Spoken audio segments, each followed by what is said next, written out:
అంతర్జాతీయ మహిళా దినోత్సవ సందర్భంగా ముఖ్యమంత్రి గారు అంగన్వాడీ మహిళలను అవమానపరిచారు. గతంలో రిటైర్మెంట్ బెనిఫిట్ కి ఏదైతే జీవోలో ఉందో అదే అమౌంట్ ని ఈ రోజు కొత్తగా ఇచ్చిన జీవో నెంబర్ 8లో కూడా అదే అమౌంట్ ఇచ్చారు. మార్చింది ఏమిటి అంటే అంతకుముందు రిటైర్మెంట్ బెనిఫిట్ అని ఉండేది, ఇప్పుడు పేమెంట్ ఆఫ్ గ్రాట్యుటీ అని మాత్రమే యాడ్ చేశారు. అంత మినహాయించి అమౌంట్ లో ఎలాంటి తేడా లేదు. రెండోది, మేము అడుగుతుంది సుప్రీంకోర్టు గైడ్ లైన్స్ ప్రకారము పేమెంట్ ఆఫ్ గ్రాట్యుటీ యాక్ట్ 1972 ప్రకారం అమలు చేయాలి అని చెప్పేసి మేము కోరుతున్నాం.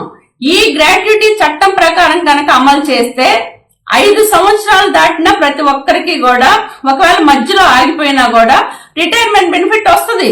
కానీ ఈ రోజు ఇచ్చిన జీవోలో 62 సంవత్సరాలు దాటిన తర్వాత మాత్రమే రిటైర్మెంట్ బెనిఫిట్ అని చెప్పేసి ఉంది. ఈరోజు గ్రాట్యుటీ చట్టం కనుక అమలు చేస్తే చట్టం ప్రకారం అయితే ఇప్పుడున్న వేతనాన్ని కనుక పరిగణలోకి తీసుకుంటే వర్కర్ కి కేవలం 1,75,000 రూపాయలు రావాలి. హెల్పర్లకి మినీ వర్కర్లకి 1,05,000 రూపాయలు రావాలి చట్టం ప్రకారం అయితే. కానీ ఆ జీవోలు ఏమిచ్చారు? వర్కర్లకేమో 1,00,000 రూపాయలు, మినీ వర్కర్లకు 1,00,000 రూపాయలు, హెల్పర్ కి 40,000 అంట. అంటే ఇది ఇచ్చేసి ఈరోజు అంగన్వాడీలు ఏదో వరగబెట్టడానికి గ్రాట్యుటీ అమలు చేస్తున్నాము, మీరు ఏదో ధర్నాలు చేయొద్దు, మేము ఏదో చేసేస్తున్నాం అని చెప్పేసి ఈరోజు ప్రచారం చేయటం, ప్రచార ఆర్భాటం తప్పనిచ్చి అంగన్వాడీలకు ఒరిగింది ఏమి లేదు అనేది స్పష్టంగా అర్థమవుతా ఉంది. అందుకని ఇలాంటి మోసపూరిత జీవోలు ఆపాలి, ఈ జీవోను సవరణ చేయాలి. ఏదైతే సుప్రీంకోర్టు గైడ్ లైన్స్ ప్రకారం గ్రాట్యుటీ చట్టం ప్రకారం దాన్ని మార్పు చేసి గ్రాట్యుటీ అమలయ్యే విధంగా ప్రభుత్వం చర్యలు తీసుకోవాలని చెప్పేసి కూడా మేము ఈ సందర్భంగా కోరుతా ఉన్నాం. అట్లనే మేము చాలా శాంతియుతంగా ఏదైతే అప్పుడు 42 రోజులు సమ్మె చేసాం, మినిట్స్ కాపీ ఇచ్చారు. మినిట్స్ కాపీలో అంగన్వాడీలకి 42 రోజులు సమ్మె సందర్భంగా జూలైలో వేతనాలు పెంచుతాము, యూనియన్ నాయకులు చర్చలు పిలిచి ప్రభుత్వానికి యూనియన్కి ఆమోదయోగ్యమైన అమౌంట్ పెంచుతామని చెప్పేసి మినిట్స్ ఉంది. కనీసం దాని గురించి మాట్లాడట్లా. అట్లనే మినీల్ జీవో ఇంతవరకు రాలేదు. మినీల్ కోసం ఎన్నిసార్లు ప్రభుత్వం అధికారుల దగ్గరికి వెళ్ళినా ఇదిగో అయిపోయింది, ఇదిగో వచ్చేసింది, ఫైనల్ అయింది, ఫైనాన్స్ లో ఉంది, లేకపోతే రిజెక్ట్ అయింది, ఈ మాటలు తప్పనిచ్చి ఈరోజు జీవో వచ్చే పరిస్థితి లేదు. అందుకని వెంటనే మినీల్ జీవో ఇవ్వాలి. అంగన్వాడీలకి వేతనాల గురించి తప్పకుండా ప్రభుత్వం ఆలోచన చెయ్యాలి, వేతనాలు పెంచాలి. మేమేం గొంతుకు కోరట్లేదు.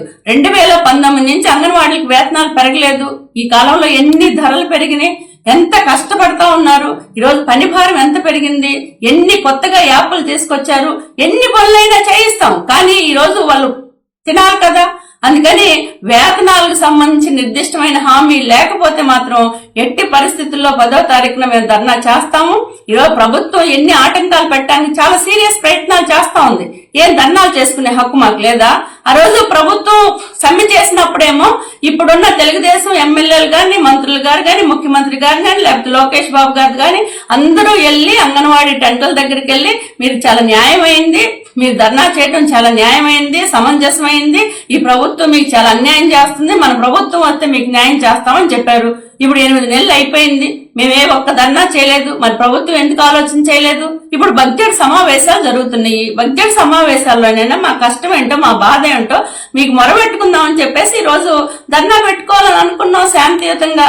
అంటే మేము ఫిబ్రవరి 24వ తారీఖు నోటీస్ ఇస్తే ఇప్పుడు మీరు హఠాత్తుగా హడావుడిగా 10వ తారీఖు ట్రైనింగ్లు ఉన్నాయి కాబట్టి ఏ ఒక్కరు రావడానికి లేదు, వస్తే మేము చర్యలు తీసుకుంటాం అనే పద్ధతిలో బెదిరిస్తా ఉన్నారు. ఇలాంటి బెదిరింపులకి అంగన్వాడీలు భయపడరు అని చెప్పేసి మేము చెప్పదలుచుకున్నాం. ప్రభుత్వం ఇప్పటికైనా అంగన్వాడీల పట్ల సానుకూలంగా ఆలోచన చేయాలి. వాళ్ళ బాధ, కష్టం, ఇబ్బంది అన్ని ఈ రోజు వేతనాల గురించి మాట్లాడండి. వేతనాల విషయం తేల్చకుండా ఈ రోజు అంగన్వాడీలకి ఏదో న్యాయం చేసాము, వరగపెట్టామంటే కుదరదు. అందుకని వేతనాలు పెంచాలి, మినీల్ జీవో ఇవ్వాలి, గ్రాట్యుటీ చట్టం ప్రకారం అందరికీ గ్రాట్యుటీ అమలయ్యే విధంగా జీవోను సవరణ చెయ్యాలి అని చెప్పేసి మేము కోరుతా ఉన్నాం. మార్చి 10వ తారీఖున విజయవాడ అలంకార సెంటర్ లో మా అంగన్వాడీ 3 సంఘాల ఆధ్వర్యంలో ధర్నాలు జరుగుతున్నాయి. దాంట్లో పెద్ద ఎత్తున అంగన్వాడీ వర్కర్లు, హెల్పర్లు, మినీ వర్కర్లు పాల్గొని జయప్రదం చేయాలని చెప్పేసి కోరుతున్నాం. Welcome to your YouTube channel. Don't forget to like, subscribe and share the videos.